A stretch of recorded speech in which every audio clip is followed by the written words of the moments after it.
Հեղափոխությունը տեղի է ունեցել մի պատճառով, որովհետև Հայաստանի Հանրապետությունում ընտրությունները կեղծվում էին ընտրակաշառքով, տարբեր մեթոդներով, եւ 2018 թվականից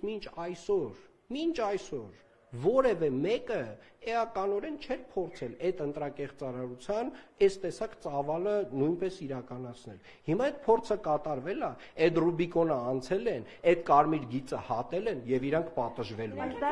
Եվ իրանք պատժվելու են։ Նրանք առհասարակ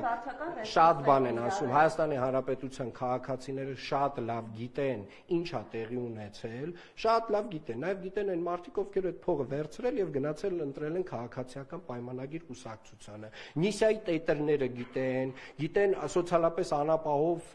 մարդկանց ցուցակները ոնց են իրար մեջ բաժանել եւ առհասարակ նաեւ ուզում եմ մեծ շնորհակալություն հայտնել մեր իրավապահ մարմիններին, որոնք որ իհարկե գործել են, բայց ծավալը այնքան մեծ է եղել, որ նույնիսկ նրանք չէին կարող այս ամբողջ ծավալը փակել։ Եվ կրկին անգամ ուզում եմ հատուկ շեշտել, բոլոր ընտրակաշառատուները, ընտրակեղծիքով զբաղվող անձինք նոր հետաքրքիր իրականության մեջ են հայտնվում։ Ձեզ են նրա համար, որ կառավարությունը 10,000 դրամով բացացրեց թոշակները, դա էլ ձեր ընդդիմախոսներն են համարում ընտրակաշառքի միտքը։ Գիտեք,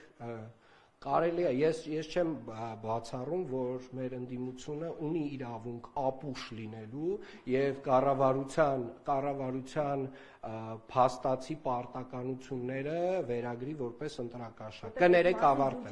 Կներեք ավարտեմ։ Հայաստանի Հանրապետության կառավարությունը 2018 թվականից սկսած 8 տարվա ընթացքում գրեթե ամեն տարի անդրադարձել է թոշակների հարցին։ Ասեմ ավելին, հենց նոր ես բյուջեի զեկույց էի ներկայացնում, որտեղ որ խոսում է 2025 թվականի նախընտրական տարի չէր, չէ՞, ժողովուրդ։ 2025 թվականին իրականացրած աշխատավարձերի բարձրացման մասին մանկապարտեզներում, մեր մշակույթի տներում, մարզադպրոցներում, գրադարաններում, թանգարաններում, թատրոններում եւ այդպես շարունակ։